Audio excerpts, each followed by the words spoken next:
Sedangkan untuk strategi marketing yang untuk baking ingredients dan appliance juga sama. Kalau seandainya itu pelanggannya ini adalah kita kategorikan pelanggan baru, mungkin menggunakan ads iklan berbayar di media sosial seperti Instagram, sama seperti online baking course. Kemudian membuat video konten tentang detail pembuatan baking yang memperlihatkan detail menggunakan bahan-bahan atau ingredients-nya. Ini terutama yang dipakai oleh merchant-merchant pelanggan kita, apalagi pelanggan existing gitu kan, ataupun mungkin pelanggan baru. Jadi mereka interest pakai itu gitu.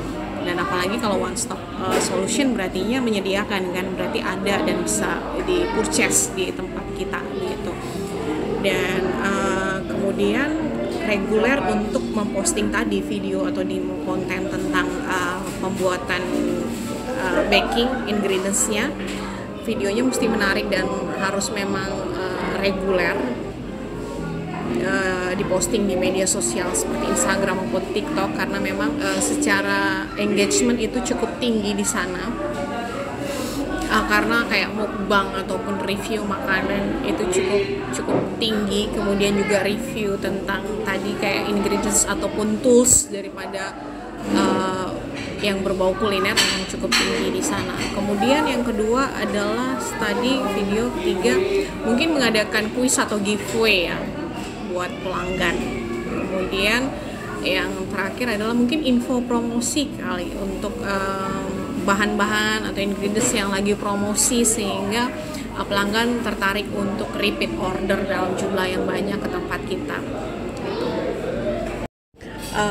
Sedangkan untuk strategi marketing meningkatkan merchant retensi, loyalty pelanggan atau merchant B2B, mungkin kalau saya sih lebih kepada kerjasama maintenance untuk kerjasama jangka panjang. Artinya kita coba offering mereka untuk bekerja sama jangka panjang, misalnya pengadaan bahan baku yang mereka perlukan secara reguler di tempat usaha mereka dalam jumlah yang besar dan periodik dan berkelanjutan. Menurut saya itu sih how to offeringnya ke mereka seperti itu. Kalau online course baking saya belum nangkap apakah mungkin itu berkelanjutannya adalah kepada pekerja atau staf-staf mereka apabila mereka memperlebar usaha mereka gitu. Jadi semakin banyak karyawan, jadi lihatnya ke situ gitu. Tapi sejauh ini sih saya lihat prospeknya sih yang di pengadaan bahan baku.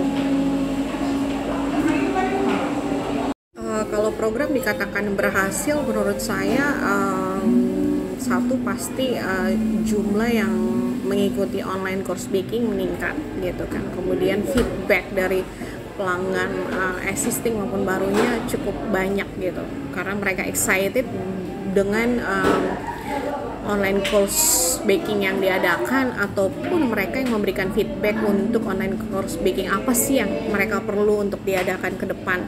Sedangkan kalau untuk baking ingredients and appliance, mungkin menurut saya adalah jumlah mereka yang memesan bahan baku itu lebih banyak apabila di tempat kita menyediakan bahan baku itu gitu dalam jumlah besar, dan tadi kalau saya bilang periodik, jadi dalam jangka waktu yang panjang itu sih. Kalau untuk durasi dan budgetnya mohon maaf sebelumnya ya, karena memang saya belum tahu skalanya, jadi mohon maaf kalau mungkin saya nggak bisa memberikan gambaran mungkin yang tepat, tapi mungkin kisarannya aja ya. Misalnya saya menggunakan untuk online course baking ini, misalnya menggunakan iklan berbayar ads gitu ya di Instagram senilai 1 juta misalnya, dengan jangkauan hampir kalau 100 ribu itu kisarannya around 12 ribuan, berarti dikalikan 10 berarti around 120 ribu mungkin sampai 200.000 orang gitu yang bisa di reach. Nah, kemungkinan misalnya taruhlah presentasi yang bisa masuk itu sekitar 20% gitu. Kemudian ditambah lagi biaya lainnya adalah pasti kalau ingin membuat demo konten video itu biasanya adalah videographer, di mana ya pasti membutuhkan salary untuk membayar videographer tersebut. Kemudian juga staff yang melakukan online demo baking gitu, itu salarynya sudah saya taruh di PowerPoint. Begitu juga untuk di ingredients baking appliance sama Instagram Ads juga. Kemudian pasti salary untuk videographer dan staffnya yang mengadakan demo. Tergantung sih demo itu mau dilakukan seminggu itu, maksudnya periodik itu berapa kali gitu, karena kan ada ingredients yang dipakai gitu kan, pasti kan itu mempertimbangkan biaya. Kalau seandainya harus tiap hari, apakah bisa 2 hari sekali atau seminggu berapa kali untuk bisa tayang dengan video yang berbeda gitu. Saya asumsikan bahwa iklan berbayarnya dengan nominal yang sama, dengan jumlah target tadi, reach people-nya rich ya, bukan rich, bukan kaya, tapi jangkauannya sekitar sekian ribu, 100.000 pemirsa. Target marketnya sekitar around 10 atau 20% yang bakal masuk untuk bisa jadi pelanggan. Nah, itu yang bisa dipertimbangkan kembali. Itu sih mungkin bisa dievaluasi selama sebulan sebenarnya. Itu menurut saya untuk iklan berbayar sudah cukup bisa mengindikasikan bahwa memang